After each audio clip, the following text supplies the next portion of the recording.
Give you a little introduction to the Genesis flood in the last hour. И на прошлом часу я дал вам небольшое вступление в потоп. And what I want to concentrate on in this hour is the universal aspect of the flood. И на чем я хочу сфокусироваться на этом часу, это всемирный характер потопа. Now, we're going to do the universal aspect from what the Bible И teaches. мы выведем всемирный характер потопа из того, чему учит Библия. And later on, I'm going to give you the scientific evidence. И немножко позже я также дам вам научные свидетельства этому. But first of all, let's summarize what the Bible teaches concerning the Genesis flood. Но прежде всего давайте суммируем то, чему учит Библия насчет потопа. So, from the very beginning, we find out that God determines to bring a universal flood. И с самого начала мы видим, что Бог постановил, определил то, что Он принесет на землю потоп. And there's a few verses that we can draw together that indicate that this is God's design, a universal flood. И есть несколько стихов, которые мы можем привести на эту тему, которые указывают на то, что потоп был Божьим замыслом. The major passages would be Genesis 6:7 and Genesis 6:17. И основными отрывками будут Бытие 6 глава, 6-7 стих, и также 17 стих. And notice that it's God who is speaking. It is God who is announcing what He's going to do. И обратите внимание, именно Бог здесь говорит, именно Он объявляет, что Он сделает. And notice what God says. He says that He will blot out mankind. И обратите внимание, что Бог говорит, что Он истребит с лица земли человека. And notice the details of how God describes it. И обратите внимание на детали, как Бог описывает это истребление. He's not giving us the idea that He's going to deal on a small scale or local level. И у нас нет указания на то, что Он совершит это истребление в небольшом масштабе или где-то в определенной местности.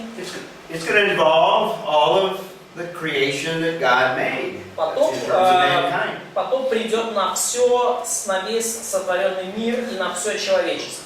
And it's going to include mankind from the entire face of the world. И потоп будет включать все человечество на всех концах земли.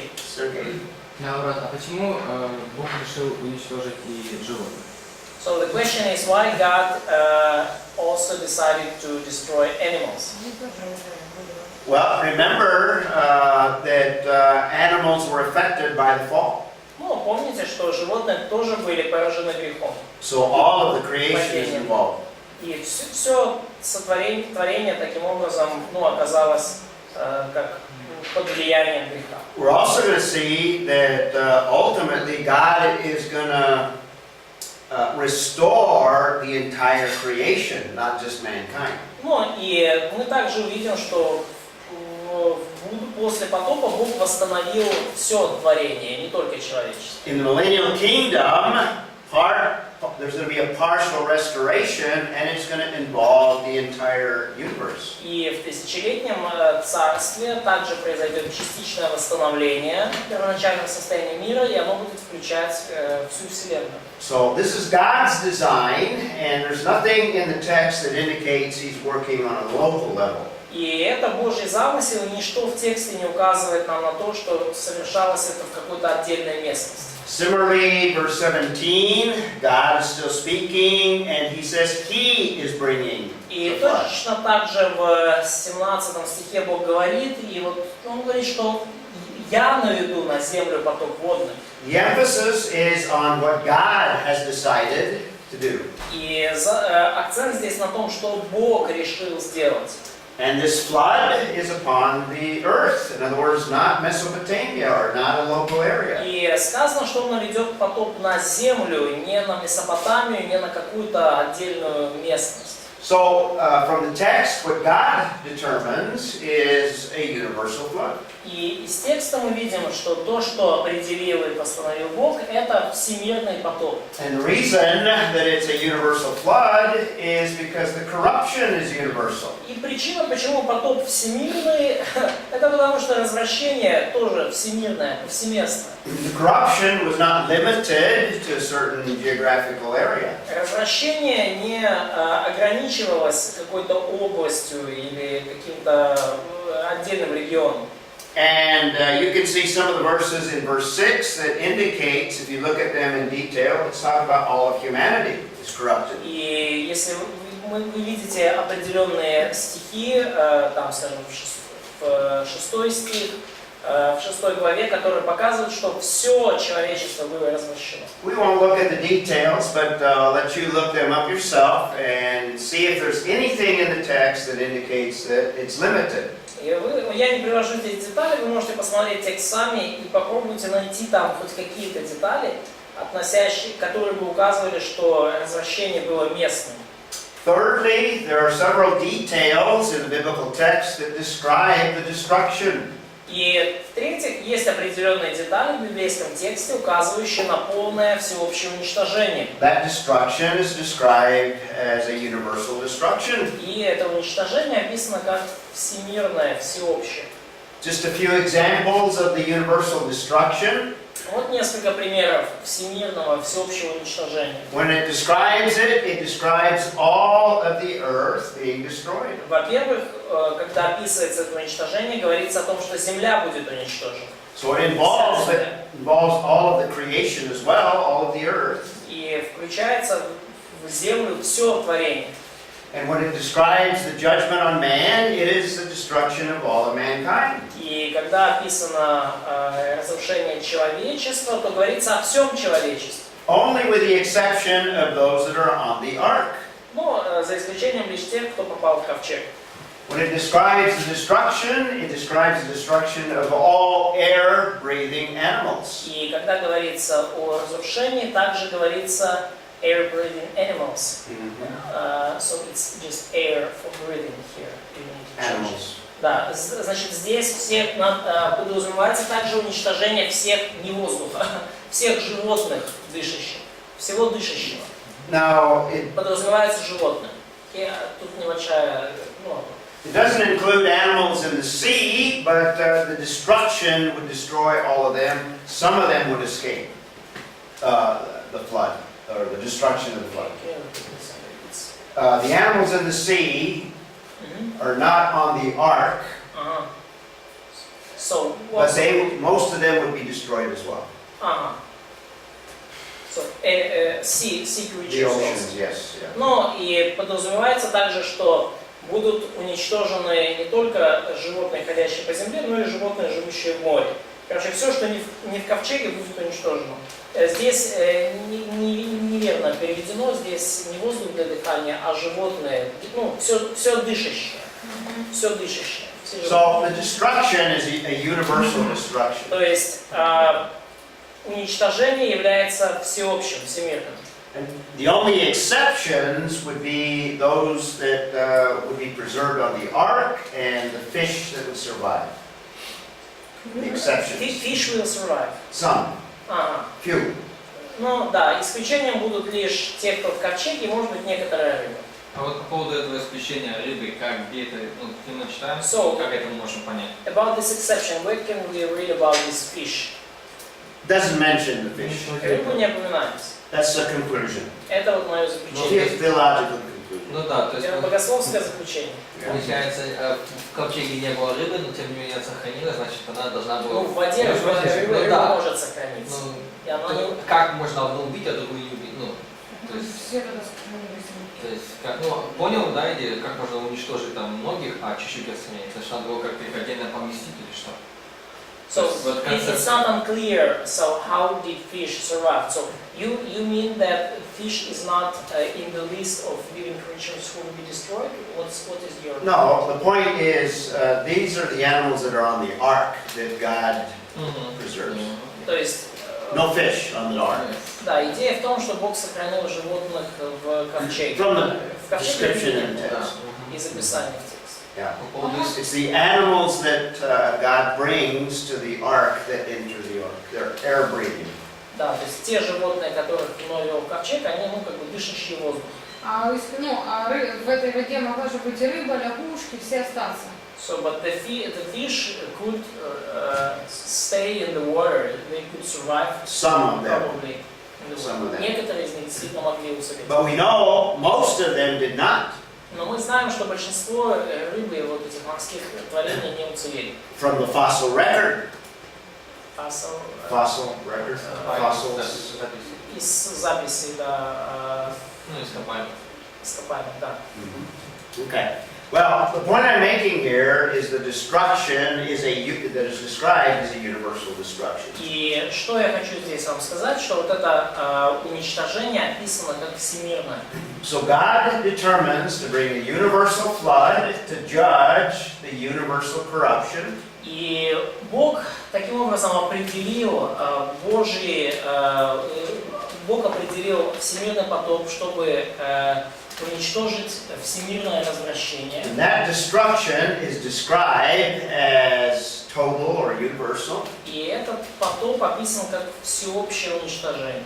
Всемирное. And not only the description, but the language that is used is universal language. Но даже и не только уничтожение, но сам язык, которым описывается вот это вот уничтожение, он также во всеобщих универсальных темах. So it's universal language that is used throughout the flood narratives. То есть через все повествование о потопе мы видим вот использование такого всеобщего языка. In fact, the Hebrew word kol occurs throughout the text in Genesis 6 through 9. И вот это еврейское слово «кол», оно появляется очень часто в тексте с 6 по 9 главу. Sometimes it's translated all, or sometimes it's translated every, all or every. То есть иногда переводится как «все», иногда переводится как «каждое».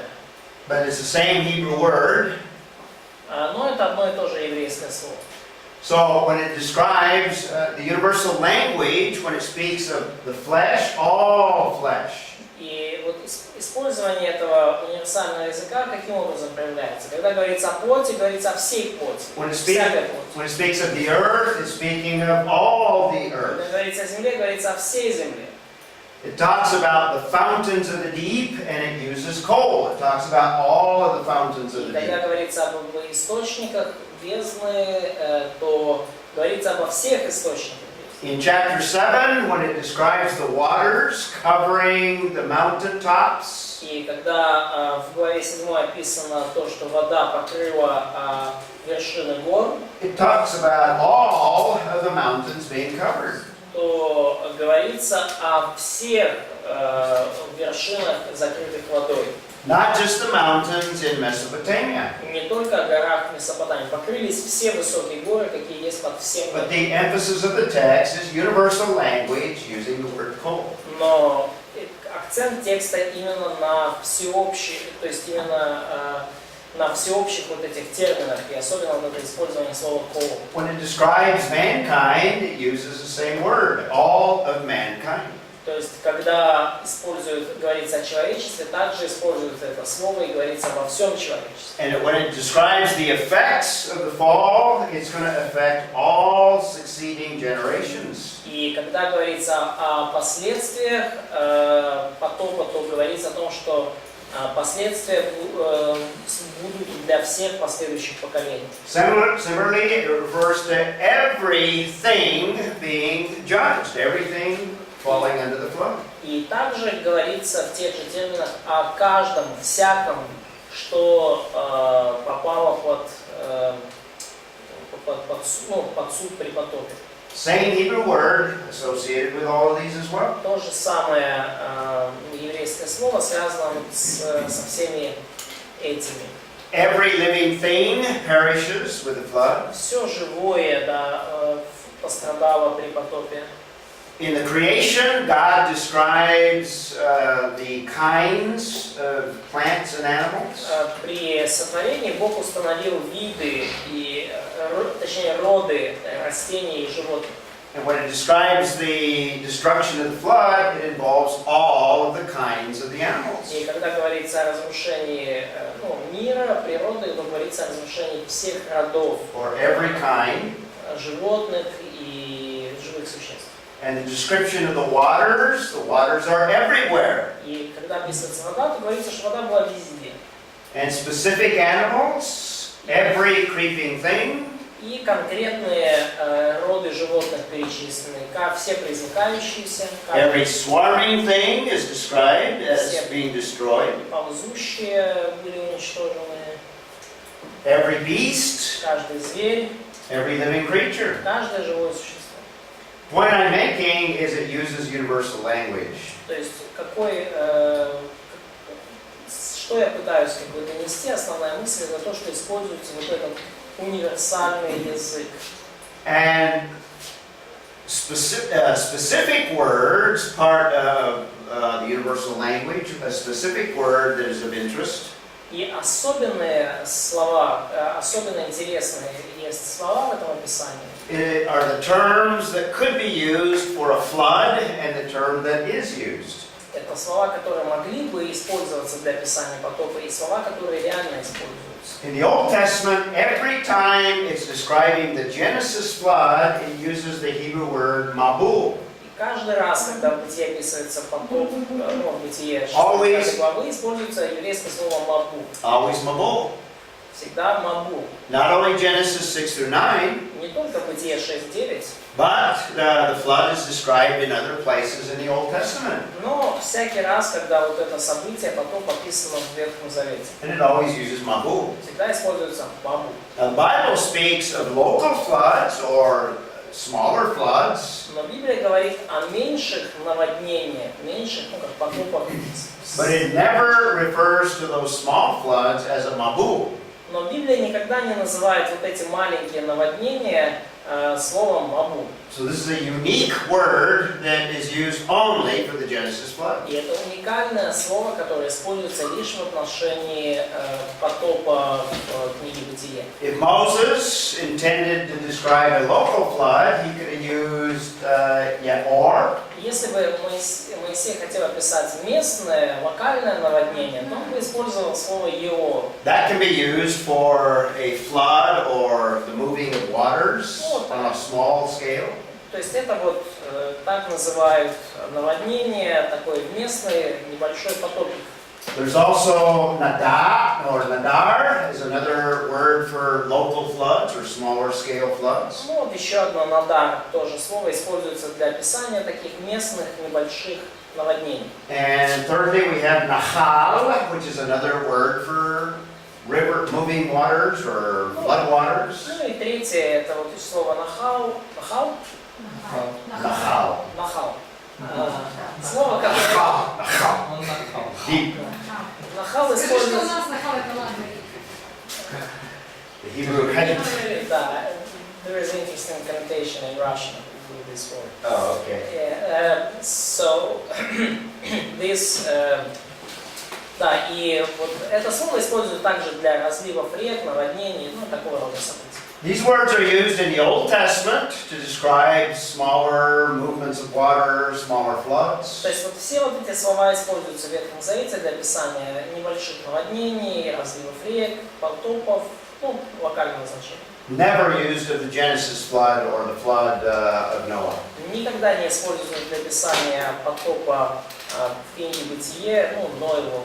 So even the word that is used indicates that there's something unusual, something different about the Genesis flood. И даже использованное слово указывает, что что-то есть особенное, что-то есть отличное от всего остального в Бытие, в потопе, который случился в книге Бытие. So it implies that this flood is unique in that it is universal.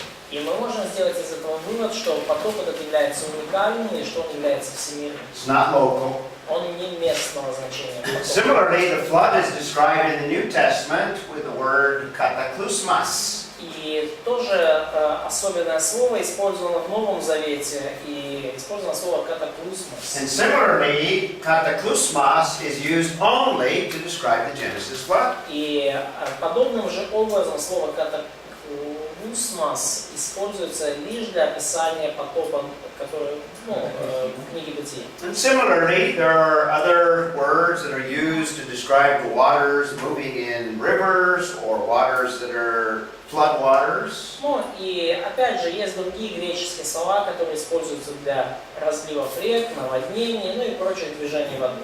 For example, patamas or plegura. Ну, например, Потамас, Племура. But these words are never used to describe the Genesis flood. Но эти слова никогда не используются для описания потопа, который случился в Бытии. The word is always kataklysmos. Слово, опять же, используется совершенно уникальное слово катаклисмос. In fact, in English and I think in Russian as well, the word cataclysm comes from kataklysmos. Ну и, кстати, в английском и в русском языке также слово катаклизм произошло от греческого слова катаклисмос. So the Genesis flood was a universal cataclysm. И поэтому потоп, описанный в книге Бытие, был всемирным катаклизмом. So we not only have God's determination of a universal flood because of universal corruption, Мы видим поэтому не только божественное определение о всемирном потопе из-за всемирного развращения, the destruction is described as universal, но и само это уничтожение описано как всемирное. and fourthly we have universal language that is used to describe the flood. И в-четвертых, мы видим язык, которым описан потоп, это универсальный язык, всеобщий. And fifthly, we can add another category here. И в-пятых, мы можем добавить сюда еще одну категорию. But before I show it on the screen, let me think of a different judgment. Но прежде чем я покажу это на экране, разрешите подумать о кое-каком другом суде. When God brought the judgment of Sodom and Gomorrah, Когда Бог навел суд на Содом и Гоморру, what did God do to protect those that He wanted to preserve? что Бог сделал для того, чтобы защитить тех, кого Он решил сохранить? What did He tell Lot to do? Что Он сказал Лоту делать? Did He tell Lot to build a bomb shelter? Сказал ли Господь Лоту построить бомбоубежище? No. He didn't tell him to build. What did He tell him to do? Но он ему не сказал. Что сказано было Лоту? Get out of town. Уматывай из города. Because the judgment was only on Sodom and Gomorrah and the other cities. Потому что суд был лишь на Содом и Гоморру, ну и некоторые, может, другие города. If the Genesis flood were local, God could have told Noah, just get out of Mesopotamia. И если бы потоп был всего лишь потопом местного значения, наводнением, то тогда Бог просто сказал бы Ною, давай-ка ты уберись из Месопотамии на это время. So just the existence of the ark itself implies that the flood is universal. То есть само по себе sуществование ковчега подразумевает, что потоп был всемирным. And remember, it took Noah, the text seems to indicate about 100 years to build the ark. И вы помните, да, что из текст показывает, что Ной понадобилось аж 100 лет, чтобы построить ковчег. So that was a lot of time, a lot of effort, and if the flood were local, why do so much work? И то есть было много времени потрачено, много труда вложено. Если потоп был всего лишь потопом наводнением местного значения, зачем было вкладывать столько труда? In fact, God gives very specific instructions and dimensions for building the ark. И, кстати, Бог дает вполне конкретные указания и размеры для постройки ковчега. We have the length, the height, and the width given in the biblical text. В библейском тексте нам дана длина, ширина и высота этого ковчега. This was a huge boat or barge, you might even say. И это была очень большая, лодка или барка, как вы сейчас сказали. In fact, nothing was built of the size of the ark until about the 1800s. И по сути ничего таких размеров ковчега не строилось в мире где-то до 18 столетия. At least taking the dimensions that are described in Genesis literally. Ну, по крайней мере, если мы принимаем буквально те размеры, которые указаны в книге Бытия. The ark had 3 levels. 1, 2, 3. У ковчега было 3 уровня. Had a large door for the animals to enter. И большая дверь, через которую заходили животные. And really, it was really more of a box than really a ship. More of a box. Like a box, yeah. More box than a ship. Like a box, yeah. Ага, то есть, ну, вообще говоря, это больше походило на здоровую коробку, чем на корабль. Yeah. So it had lots of floor space, about 2.2 acres. I don't know what that translates into hectares. Значит, было много пространства, там 2,2 акра. Сейчас. That's okay. What's that? These are about the floor space of about 20 basketball courts. Короче, пространство было как 20 баскетбольных площадок. Or about 522 railroad cars of space, floor space. 522 железнодорожных вагона. Now, there have been some creationists that have done research on the amount of space of the ark. И были некоторые креационисты, которые исследовали вот, объем, ну то есть место, доступное в ковчеге. In fact, there's an excellent book by a writer by the name of Morapi. И есть замечательная книга автора по имени Моrapi. He's done a lot of studies. In fact, I'm going to refer to him later on as well. И он произвел многочисленные исследования, и я еще на него буду ссылаться в будущем. And the conclusions of his study is that the ark was plenty large for all of the kinds of air-breathing animals that God created. Он заключает то, что ковчег был достаточно велик, чтобы вместить всех дышащих воздухом живых существ, все виды дышащих воздухом живых существ на Земле. Now the critic says that there are too many species of animals that wouldn't be enough space to accommodate all of the species of animals. Ну, как каждой твари по паре, да. Но некоторые критики говорят, что не было достаточно места, чтобы вместить каждый вид. Вы понимаете разницу между видом и родом. But the biblical text is very specific, and it doesn't refer to species; it refers to kinds. Но библейский текст очень конкретный. Он не говорит о видах, он говорит о родах животных. So if we use the example of the cat kind, То есть, если мы, например, используем пример семейства кошачьих, it didn't require that lions, tigers, leopards, and little pet kittens all be on the ark. It didn't require that. то не подразумевается, что там все виды кошечек, тигров, собачек, не собачек, а пантер и тигров были тут там. It only says that one male and one female of the cat kind. Сказано, что должно быть, каждой твари кошачьих по паре. Similar with horses and dogs and all of the kinds that То же самое include many species. лошадей, собак и всех родов, включающих другие. So there was enough room and enough space for all the food required. И было достаточно места и пространства для всей необходимой пищи. Можно уточнить еще? There is one more question. По поводу, да, каждый вид. В общем, что кошачьих только было 2 представителя все.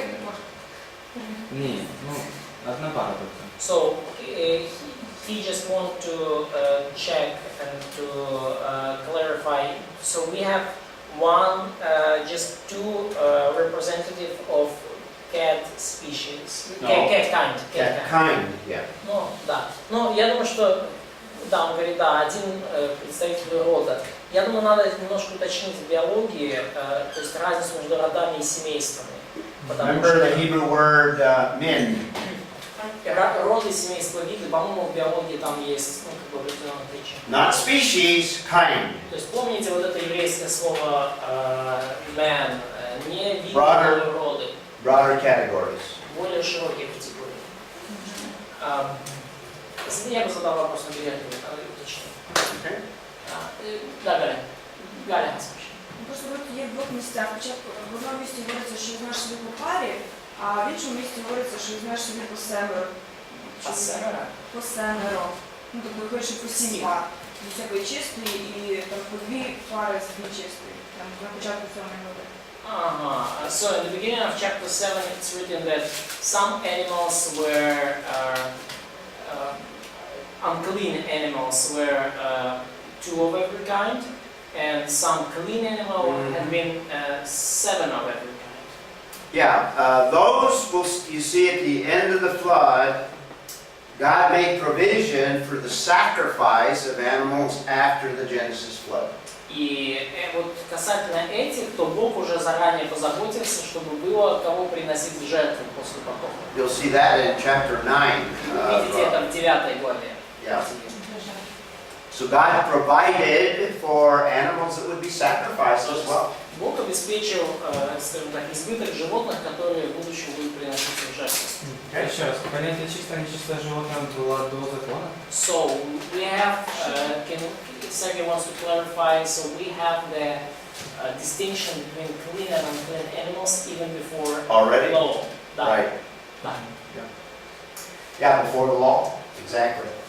So just the existence of the ark itself gives us one more piece of information that adds to the idea of a universal flood. То есть само существование ковчега добавляет нам доказательств к тому, что потоп был всемирным.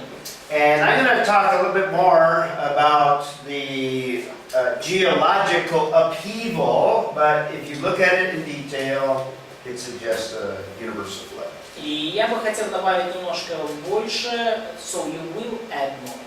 И я добавлю немножко больше информации по поводу геологических изменений, но если вы смотрите на геологию, то вы понимаете, что да, потоп был всемирным. In fact, I'm going to describe what the best theory today concerning what caused the Genesis flood, what God did to Я create a изложу flood. наилучшую на сегодняшний день теорию того, каким образом случился потоп, что Бог сделал, чтобы он случился. But that flood is cataclysmic. Но этот потоп был реально серьезным катаклизмом, катастрофическим. And when we speak of a cataclysmic flood, we need to take a look at this little phrase in chapter 7, verse 11. И чтобы понять его катастрофическую природу, нам нужно исследовать что, вот это слово, да, источники великой бездны в 7 главе. Да, в 7 главе где? В 7 главе 11. In fact, I don't remember, where do we leave off? Who read last? Does anybody remember? Кстати, на ком мы остановились? Masha, did you read? Why don't you read chapter 7, verse 11? I want you to notice a couple things in that verse. Пожалуйста, Маша, прочитай 7 главу, 11 стих. Я хочу, чтобы вы обратили внимание на Chapter 7, verse 11. 7:11. Masha. 60-й год жизни Ноева, во 2-й месяц, 17-й день месяца, в сей день разверзли все источники великой бездны, и окна небесные отворились. Okay? Notice 2 things. Обратите внимание на 2 вещи. Number 1 is the very specific time frame that is given. Во-первых, очень конкретные временные рамки указаны здесь. All the way down to the very day it's given in relationship to Noah. Вплоть до конкретного дня в жизни Ноя. So Noah was over 600 years old when the flood came. Но Ной как раз отпраздновал 600-й юбилей, когда пришел потоп. What does that tell you about the nature of this flood? И что вам это говорит о природе потопа? And think in terms of the critics who say, well, this is mythological or legendary. И подумайте вот сейчас о критиках, которые говорят, что потоп это такая миф, легенда. Or even a historical geologist that says there's no evidence of a Genesis flood, it's just a religious idea. Ну или исторический геолог, который говорят, нет свидетельств для потопа, это просто такая религиозная идея. What does that first part of verse 11 tell you? Что вам говорит первая часть 11 стиха? Ну, точные даты указывают на реальность событий. So specific date points on the real event. Yes, it's a historical event within time, a real event in time. Историческое, настоящее событие, случившееся в конкретный момент времени. And this isn't the only reference to time. Это, вообще-то говоря, единственное указание на время. In fact, I'm going to give you, you can reconstruct a total chronology of the flood. И на самом деле вы можете восстановить всю хронологию потопа. And we can come up with an exact length of time for the flood, the Genesis flood. И мы можем даже вывести точную длительность потопа. I'll give you that chronology, and it's going to be, the flood lasted 370 days. И я вам дам эту хронологию, и мы увидим, что потоп длился 370 дней. So the text is emphasizing that this is a historical, real event. То есть текст нам подчеркивает, что это реальное историческое событие. And this is just one of the little details that indicates that idea. И это вот одна маленькая деталь, которая показывает нам эту идею. 370 дней. 370 days. 370 days. Длился потоп. From the beginning of the flood to the end. Длился потоп, не дождь. Not rain, but No. flood. Total flood. Весь потоп. Yeah. I'll show you that chronology. Я покажу вам эту хронологию. Okay? What's the second thing we want to notice in verse 11? Какая вторая вещь, которую мы замечаем в 11 стихе?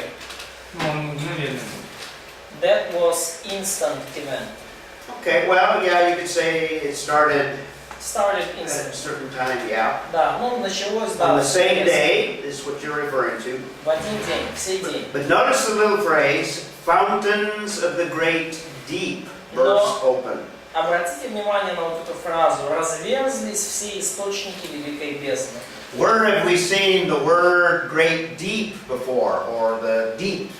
Где мы видели уже раньше эту бездну? Океан. Ocean. Genesis 1, and that word refers to ocean waters. Remember I И mentioned? эта фраза, она относилась к океанской воде. Помните, я это упоминал? Now, creationists traditionally have viewed the fountains of the deep as waters under the surface of the earth. И традиционно креационисты рассматривали вот эти источники великой бездны как подземные воды. So they've Глубинные подземные воды. interpreted the fountains of the deep as these waters underneath the surface of the earth, now coming up out of the caverns to the surface. И вот они рассматривали, что вот эти глубинные подземные воды в момент потопа, они просто вышли из глубинных этих пещер на поверхность земли. There's been some recent research by a geophysicist who's a believer. Было проделано недавно исследование одним геофизиком, который также и верующий человек. In fact, he's a friend of mine, and some of the slides that I'm going to use, he gave them to me to be able to present. И, кстати, он мой друг, и некоторые слайды, которые я вам покажу, он мне лично дал. He's got a different theory, and right now, amongst creationists, it is gaining in popularity. И у него есть другая теория, и как раз таки в данный момент эта теория набирает популярность среди креационистов. He's actually a world-class scientist. И, кстати, он ученый мирового класса. Worked most of his life for one of the scientific laboratories in my country. И большую часть своей жизни он трудится в различных научных лабораториях Соединенных Штатов. It's called Sandia, or Los Alamos National Laboratories. Ну, он трудится конкретно в лаборатории Лассала, национальная лаборатория Лассала. That's in the state in which I live in. Это в том же штате, где я живу, в Библейске. Now, all this research he did on his own. It wasn't part of the government work. И вот эти исследования, он, о которых я сейчас говорю, он проводил самостоятельно. Это не было частью его работы на правительстве. But he came up with a flood model to try to explain how God may have used physical circumstances to bring about a Genesis flood. Но он вот разработал модель потопа, пытаясь объяснить, как Бог использовал физические обстоятельства, чтобы свести потоп на землю. And what I'm going to do is give you the results of this flood model that he developed. И я вам покажу вот результаты, да, то есть дам обзор этой модели потопа, которую он предложил. In fact, this flood model, he developed a computer program. И вот, разрабатывая эту идею модели потопа, он даже создал компьютерную программу. To make virtually millions of calculations. И совершил с ее помощью миллионы вычислений. That would simulate conditions that could cause or produce a Genesis flood. И этими вычислениями он моделировал, да, те условия, которые сложились на Земле вот как раз вот перед и во время потопа. It's called a finite element computer program or flood model, computer model. Компьютерная эта программа или модель называется конечный элемент. And it was so powerful and used so much computer space. И программа была настолько мощная, и столько компьютеров она использовала для вычислений. That at the time, Los Alamos National Lab had the biggest computer in the world. Что, понадобилась аппаратура этой лаборатории Лассала, которая была, самой технически оснащенной компьютером. Самый большой компьютер мира там был. But his computer model required so much computer capability that he could only run the computer in the late night. Но компьютерная эта программа требовала для вычислений столько времени, что он ее мог запускать только поздней ночью. Otherwise, it would shut down the entire operation of the whole laboratory. Иначе бы все операции в этой лаборатории приостановились бы. So he'd come in the middle of the night, run his program, and gather the data, and then analyze it. И где-то он приходил где-то к полуночи, запускал компьютеры, собирал данные, анализировал их. And what I'm going to give you is the results of what he came up with in that computer model. И что я хочу предложить вам, это вот результаты, к которым он пришел, и вот через исследование этой модели. At the heart of his model is that the fountains of the deep are not water fountains. И ключевой идеей его модели является то, что глубинные, вот эти глубокие источники Великой Бездны, это не подземные источники воды.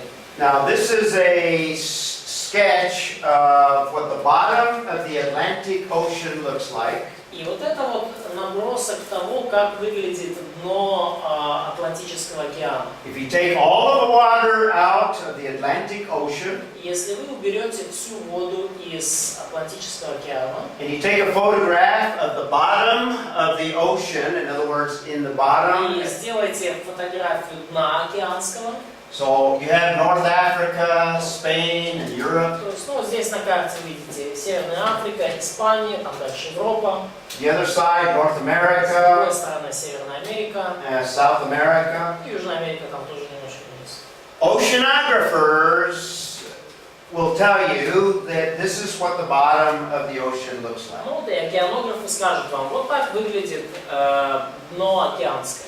There's actually a mountain range from North Pole to the South Pole in the Atlantic Ocean, at the bottom of the Atlantic Но Ocean. есть горный хребет, который тянется от самого севера Атлантики до самого там юга вниз. Oceanographers call that the Mid-Atlantic Ridge. И океанографы называют это Срединно-Атлантический хребет.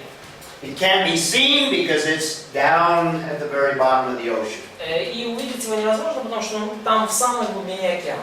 There's a corresponding ring of fire in the Pacific. И есть соответствующие вот этому хребту как кольцо огня, но оно уже в Тихом океане, на другой стороне земного шара. What do you suppose produced this mountain range? Как вы думаете, каким образом появился этот горный хребет? Any suggestions? Есть ли предположение? Плити розтягнулися. А? Плити розтягнулися, можливо, я не знаю. Магма чи поблиза. Або вони столкнулися, або розтягнулися і лава вийшла. Or maybe they collided, or maybe they were just stretched, something stretched to the earth, or maybe this, maybe somewhere it was, you know, explosion, and then in some place. That's a good suggestion. Very good Да, то есть, ну, suggestion. где-то взорвалось, и где-то в другом месте, наоборот, ну, произошло столкновение. Oceanographers will tell you that this is volcanic rock. This was produced by volcanic action. И океанографы скажут вам, что вот этот горный хребет образовался в результате вулканической активности. Это вулканические горы. It's not questioned. In fact, that's what all scientists will tell you. Это даже не вопрос, да, то есть это то, на чем сходятся все ученые. The theory of this friend of mine, his name is John Baumgartner. И теория John Baumgartner. теория Джона Бомгартнера, моего His друга, theory is the mountain or the fountains of the deep are not water but lava fountains. но теория Джона Бомгартнера в том, что источники Великой Бездны это не подводные воды, а лава. So if you take a slice of the ocean И если, or this mountain range, если вы сделаете вот такой срез вот океана или срез этого горного хребта, here's one of his slides that he uses to illustrate what happened. один из слайдов, который он использует, чтобы объяснить, что произошло. So this is the ocean, Вот это океан. and at the bottom of the ocean floor И внизу вот океана, внизу дна, would produce that mid-Atlantic ridge. Вот там, где появился вот этот среднеатлантический хребет, Is magma from below the crust of the earth. from the low, Lava, magma да, from, я understand, from, from ну, below. и вот там вот магма, да, из самых глубин земли, недр. Like any volcano began to move vertically. И как всякий вулкан, как при всяком извержении вулкана, лава начала двигаться вертикально, And when извергаться. it broke the surface of the bottom of the ocean, И когда она, эта лава, как надломила океанское дно, it came in contact with the water of the ocean. то она, лава, конечно же, скажем так, вступила в контакт с океанскими водами. And remember, this is volcanic lava. This is hot lava. И вы помните, да, что ну, это же вулканическая лава, она горячая. So when you have lava coming in contact with water, what are you going to have produced? То есть, если лава вступает в контакт, если горячая лава вступает в контакт с водой, что получается в итоге? Каменеет. Вода нагревается, лава. Пара. Steam or Lots of steam. Yeah. много пар. Very good. What did you say? She said lava will become stone because it will be cold. Well, yeah, but it's going to produce a lot of steam. Но Very в первую очередь произойдет много пара. good. This is the theory that the fountains of the deep of Genesis 7:11 are actually volcanic И fountains. теория именно в том, что вот эти источники Великой Бездны это вулканические источники лавы. This is another sketch that describes his model. И вот это вот такой набросок, который иллюстрирует его модель. So you have lava that comes to the surface, То есть вы видите лаву, которая выходит на поверхность coming in океанского дна, contact with the ocean, вступает в контакт с водой океанской, producing tremendous amounts of steam shooting up into the atmosphere. и производит огромное количество пара, которое выбрасывается в атмосферу.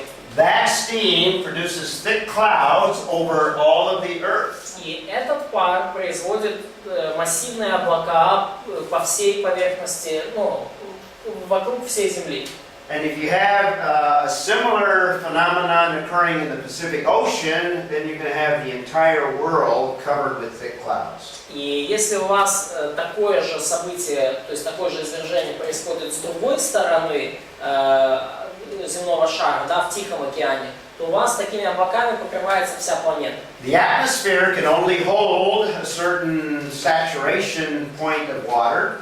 И атмосфера может удерживать в себе лишь определенное количество воды, то есть есть точка насыщения. So very shortly you're going to have intense global rain. То есть и через какое-то время после перехода этой точки у вас начинается всемирный, причем достаточно такой And in verse 11 it talks about 40 days and 40 nights. сильный дождь. И в 11 стихе говорится, что в стихе 12, Or is it 12? и в 12 стихе говорится, что дождь шел 40 дней и 40 ночей. Climatologists will tell you that the present atmosphere И климатологи вам скажут, что нынешняя атмосфера is not capable of holding the amount of water to produce 40 days and 40 nights of rain. В нынешней атмосфере просто невозможно. Она не может удерживать столько воды в облаках, чтобы дождь шел 40 дней и 40 ночей. But if you have a continual production of a source of water, Но если у вас происходит постоянное, скажем так, производство пара воды, постоянно выбрасывается новый пар, that continually produces steam, then you can have a storm of 40 days and 40 nights. то тогда, конечно же, тогда может получиться дождь на 40 дней затянувшийся, если постоянно здесь производится пар. Now, one of the things that the computer model produces И одна из вещей, которые, скажем так, вот эта компьютерная модель, с помощью компьютерной модели удалось узнать. Yeah, let me see what your question is. Какой у and тебя then I'll- вопрос? Да, поэтому. Если мы говорим, что поток был всемирный, и он всю планету водой обвернул, да, то если вода уходит с океана, то в океане меньше, если падает дождь, то она, по сути, воды больше не становится. So, but if we're talking about the global flood and the global rain, so if water comes back to ocean, it seems like it's not going to be more water in ocean. It's only the same water. Yeah, it's the same water, but Да, вода part of the model also, when you have material coming out of the below the crust of the earth, Но частью модели является также то, что если у вас из недр земли выходит какая-то материя, в данном случае лава, you're going to have displacement of existing material that was there before this started. on the surface. Well, some of it will be under the water, some of it will involve continents. То есть в любом случае у вас произойдет, если у вас есть выброс изнутри наружу, то у вас произойдет перемещение всего того материала, всей той суши, которая находилась там на поверхности. Или внизу, или на поверхности континента. Короче, у вас суша перемешается. So some of this material is going to displace existing material. И Displace it. кое-какой новый материал, он заменит собой существовавший на то время. And because of the forces, the dynamic forces of these tectonic plates, И в силу вот этой динамических этих сил, которые двигают все эти тектонические слои, some of this material is going to subduct back into the mantle. то есть какие-то, вы знаете, да, тектонические плиты, такой термин, да? Да, вот кое-какие тектонические плиты из-за всех этих перемещений, они уйдут вниз, вообще. По-моему, титанические.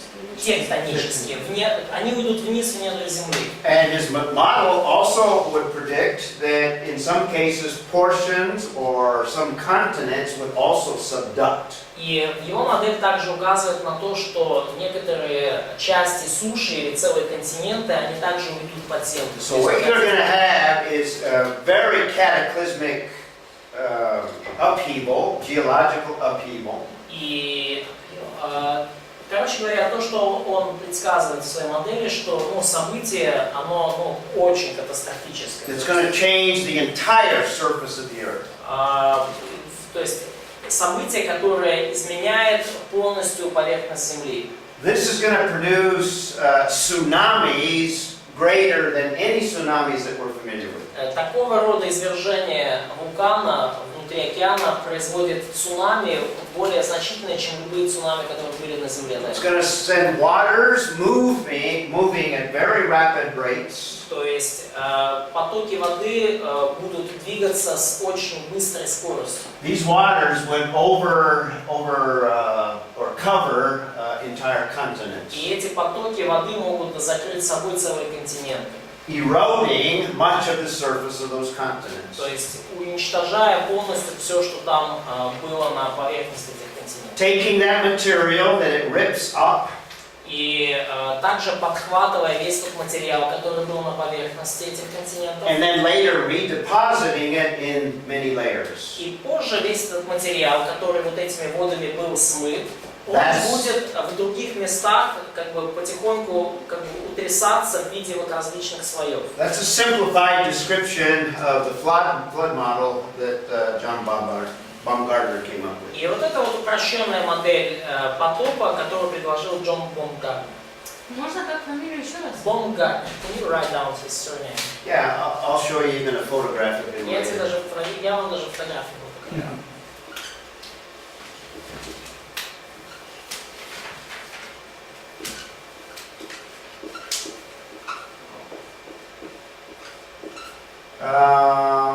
It may be spelled a little differently, but it's like that. Ну, может быть, по-другому произносится, но вот так вот пишется. I'll have it on another slide. Ну, у меня его фотография на следующий слайд. Okay. See, are we time for another break here? Okay, let's take a break. Так, перерыв.